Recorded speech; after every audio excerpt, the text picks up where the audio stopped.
जो भारत विरोधी तत्व हैं अब केवल इस पार्टी में वही रह गए हैं। साउथ में जो कहते हैं ना कि भारत तेरे टुकड़े होंगे इंशाअल्लाह, वही गिरोह के जो है ये सरताज हैं। ये भारत को जोड़ने नहीं, भारत को तोड़ने वाला कार्य करते हैं। और ये कांग्रेस वही कांग्रेस है, पहले भी इसने भारत को तोड़ा, भारत को जो है पाकिस्तान के रूप में जो है भारत पाकिस्तान के रूप में तोड़ा, फिर बांग्लादेश को भी विभक्त किया। ये केवल विभक्ति ही राजनीति करते हैं। वाड्रा जी, उनके पास पहले क्या था और आज क्या है? कौन सा बिजनेस इन्होंने ऐसा कर दिया जिसकी वजह से इनकी इतनी अकूत संपत्ति आ गई?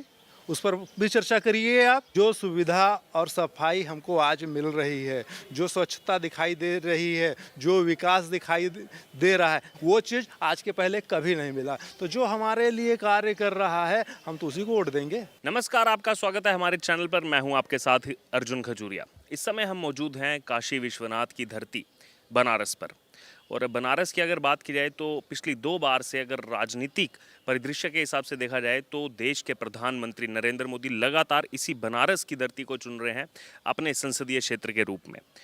इसी बीच एक और अपडेट सामने आता है जब राहुल गांधी, जिनको कांग्रेस की तरफ से प्रोजेक्ट किया जा रहा है आने वाले समय में प्रधानमंत्री पद के लिए, उनकी संसद सदस्यता जो है वो रद्द कर दी जाती है। एक केस में 2 साल की सज़ा होती है, जिसके बाद जो प्रावधान है हमारे पार्लियामेंट के, उसके हिसाब से राहुल गांधी को सज़ा सुनाई जाती है। इसी मुद्दे पर बातचीत करने के लिए हमारे साथ मौजूद हैं शांडिल्य सनातन धर्मगुरु चंद्रभूषण जी महाराज। महाराज जी, आपका स्वागत है हमारे चैनल पर। काशी की धरती पर इस समय हम हैं। प्रधानमंत्री जो अभी देश के हैं वो लगातार इस धरती को चुन रहे हैं।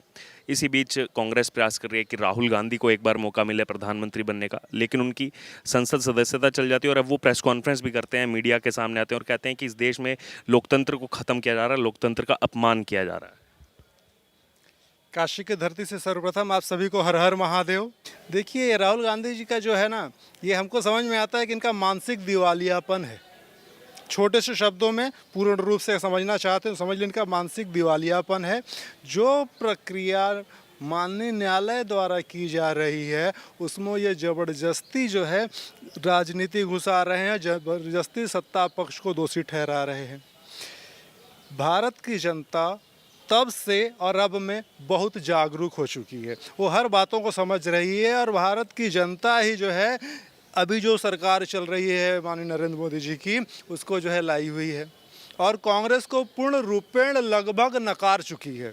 और ये इसलिए वो जो है बौखलाए हुए हैं और तमाम तरीके से जो व्यापारी हैं अडानी वगैरह, उस पर जो है ये लोग आक्षेप कर रहे हैं। वो तो भाई बिजनेसमैन है। देखिए, राजस्थान में गहलोत सरकार में वहाँ जाके जो है उसने काफ़ी इन्वेस्टमेंट किया, वहाँ उन लोगों के साथ भी है। इसका अर्थ क्या हो गया? गलत अर्थ नहीं निकालना चाहिए। वो व्यापारी है। सरकार किसी की भी, जो भी सरकार व्यापारियों को सहयोग करेगी, उसके अनुकूल रहेगी, उसको जो है व्यापारी वहाँ पे अपना व्यापार को बढ़ाएंगे, ये है। और इसके लिए वो किसी सरकार को दोषी देना, ये उनका मानसिक दिवालियापन है। अब कांग्रेस को कोई सब समझ चुके हैं उसके। ये एक तरह से ना, ये एक विशेष वर्ग के लोगों को क्या, मुस्लिमों को ये लोग जो है ना संरक्षण देने का कार्य किए हैं। कब से? भारत जब स्वाधीन हुआ तब से लेके हमको हमारे पूजा का अधिकार छीन लिए। ये सब किसके शासनकाल में हुआ है? कांग्रेस के शासनकाल में तो हुआ है। तो हम सनातनियों को दबाव में रख के, उस पर दबाव डाल के उनको दबाया और कुचला गया है इसी कांग्रेस की सरकार में। इसी बीच ये भी कहा गया राहुल गांधी की तरफ से कि जैसा उनका डिस्क्वालिफिकेशन हुआ है पार्लियामेंट से, कि मुझे डराया नहीं जा सकता, ये मैं नहीं डर सकता, आप मेरे को चाहे डिस्क्वालीफाई कर दो। देखिए, ये तो जो है वही बात बता रहा हूँ, मैं उसी बिंदु पे आ रहा था।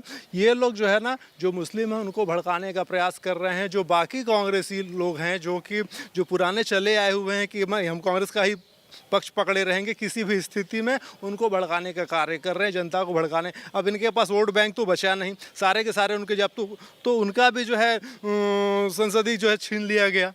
तो इसलिए ये जो है केवल भड़काने के, किसी भी प्रकार एन केन प्रकरण कहते हैं, उस तरीके से ये केवल भड़काने का कार्य कर रहे हैं कि जनता भड़के। लेकिन जनता सब समझ चुकी है, आपके किसी तरह के बहकावे में और भड़कावे में जनता नहीं आएगी। जो है राहुल गांधी इस बात को अच्छी तरह समझ लें। इसी बीच एक कांग्रेस के सांसद हैं प्रमोद तिवारी, उनका यहाँ पर बयान सामने आया इस डिस्क्वालिफिकेशन के बाद। वो कह रहे हैं कि गांधी परिवार जो पूरा है, राहुल गांधी, सोनिया गांधी, इन्होंने देश के लिए बहुत कुछ किया है। गांधी परिवार के लिए अलग कानून होना चाहिए, सबके लिए अलग, लेकिन गांधी परिवार के लिए थोड़ी सज़ा कम हो, थोड़ा कानून अलग हो। देश को बहुत कुछ दिया इन्होंने, ये प्रमोद तिवारी कह रहे हैं, कांग्रेस के नेता। देखिए, मैंने कहा ना, इन सबका एक तरह से मानसिक दिवालियापन है। इसी के अंतर्गत ये कह रहे हैं। अगर ऐसा ही है तो जब कोई भी व्यक्ति अपने बात के व्यक्ति के लिए स्वतंत्र है, आप जो है माननीय न्यायालय में जाइए, अपनी बातों को उठाइए, बात कहने के लिए कोई भी सब कुछ भी कह लीजिए, लेकिन जनता सब समझती है कि आपका ध्येय क्या है। कांग्रेस के लोगों को, जो गांधी परिवार की आप बात कर रहे हो, गांधी परिवार ने भारतवर्ष को दिया क्या? भारत का बंटवारा गांधी परिवार की ही देन है, स्पष्ट से सुनिए। इसलिए ये लोग जो है हमारे देश को दो भागों में विभक्त किए। क्यों? जाति के आधार पर। जातिवाद को बढ़ावा देने वाले यही कांग्रेस पार्टी है। क्यों? क्योंकि जातिवाद में बांट के रखेंगे तो हमको जो वोट मिलेगा, लो तुम इतना परसेंट ले लो, तुम इतना परसेंट, तुम ये ले लो, फलाने जाति को ये, फलाने जाति को ये, इस तरह से करके ये लोग जो है हमारे देश को, हमारे आपसी भाइयों को जो है बांट के रखे और अपनी राजनीतिक रोटी सेकते रहे। अब ये जातिवाद की राजनीति धीरे धीरे समाप्ति की ओर है, इसलिए अब इनकी राजनीति ये बिल्कुल चलने वाली नहीं है। और गांधी परिवार की जो बात कर रहे हैं, इनके पिता श्री राजीव गांधी जी, पूर्व प्रधानमंत्री, बोफोर्स तोप घोटाले में फंसे। क्या है, सारे लोग इनका जो है, आप कांग्रेस के जितने भी नेता हैं, आप गांधी परिवार कर रहे ना, उनकी संपत्ति देखिए, उनका आय का जरिया देखिए और कैसे इन्होंने किस तरीके से किया। उनके जीजा हैं वाड्रा जी, उनके पास पहले क्या था और आज क्या है, कौन सा बिजनेस इन्होंने ऐसा कर दिया जिसकी वजह से इनकी इतनी अकूत संपत्ति आ गई, उस पर भी चर्चा करिए आप। ये केवल हम जनता का पैसा लूट के ये गांधी परिवार जो है अपने आप को ठाट बाट में रहा है, और जो है ये आप समझ लो। अच्छा, इस बीच ये भी मैं आपसे जानना चाहूँगा, आप इसको क्योंकि अगर देखा जाए तो किस हिसाब से देखते हैं? इसमें प्रावधान है 2 साल की सज़ा और रिहाई के बाद 6 साल तक वो चुनाव नहीं लड़ सकते लोकसभा का, तो यानी कि सीधे तौर पर 8 साल हो गए अगर सुप्रीम कोर्ट रोक नहीं लगाती है। तो क्या भविष्य लग रहा है राहुल गांधी का? क्योंकि जितने बड़े बड़े नेता हैं कांग्रेस पार्टी के, जो इस समय क्रीम में है, वो सब चाहते हैं एक बार राहुल गांधी उस पीएम की गद्दी पर बैठें कहीं ना कहीं आने वाले समय में, भविष्य में। देखिए, किसी को भी स्वप्न देखने में भारत में कोई प्रतिबंध नहीं है। वो भी स्वप्न देख सकते हैं, आप भी देख सकते हैं, आप भी देख सकते हैं, कोई भी देख सकता है। कोई भी भारतीय स्वप्न देख सकता है कि वो प्रधानमंत्री बनने वाला है, बन रहा है, और कोई भी किसी के लिए अभिलाषा रखता है कि कोई भी प्रधानमंत्री बन जाए। इसलिए उस पर तो कुछ कहने लायक है ही नहीं। रह गई बात, इनको जो प्रतिबंध लगाया गया है, ये न्यायालय की प्रक्रिया है, हमारे संविधान की प्रक्रिया है, और हमारे भारतवर्ष में संविधान सर्वोपरि है। और जब संविधान सर्वोपरि है तो उसको मानना भी हर किसी को बाध्य होके ही मानना होगा। और जो इन लोग राजनीतिक जो कर रहे हैं ना, यहाँ पे इनका गढ़ था अमेठी। अमेठी से तो जो है जनता धीरे धीरे जागरूक होकर समझ गई, अब वहाँ से उनको उखाड़ फेंकी, अब जा रहे हैं साउथ में, केरल में जाके कर रहे हैं। क्यों? जो भारत विरोधी तत्व हैं अब केवल इस पार्टी में वही रह गए हैं। अब ये समझ लो, हमारे हिसाब से जो भारत विरोधी तत्व हैं वो जो है, और साउथ में जो कहते हैं ना कि भारत तेरे टुकड़े होंगे इंशाअल्लाह, वही गिरोह के जो है ये सरताज हैं, उसी गिरोह के ये सरगना हैं। और वही लोग जो है, अभी पीएफआई है, पीएफआई का भी सपोर्ट तो इन लोगों ने किया था। क्यों किया था? क्योंकि भारत को विखंडित करने वाले ये पीएफआई वाले, जिस पर कि आज जो है बैन लगाई गई है। इसलिए ये भारत को जोड़ने नहीं, भारत को तोड़ने वाला कार्य करते हैं। और ये कांग्रेस वही कांग्रेस है, पहले भी इसने भारत को तोड़ा, भारत को जो है पाकिस्तान के रूप में, जो है भारत पाकिस्तान के रूप में तोड़ा, फिर बांग्लादेश को भी विभक्त किया। ये केवल विभक्ति ही राजनीति करते हैं। इधर से जो है खालिस्तान की मांग करते हैं, जो उनका ये कांग्रेसी समर्थन करते हैं, और भारत को जो तोड़ के अलग करने की बात करते हैं, कांग्रेस उनका समर्थन करते हैं।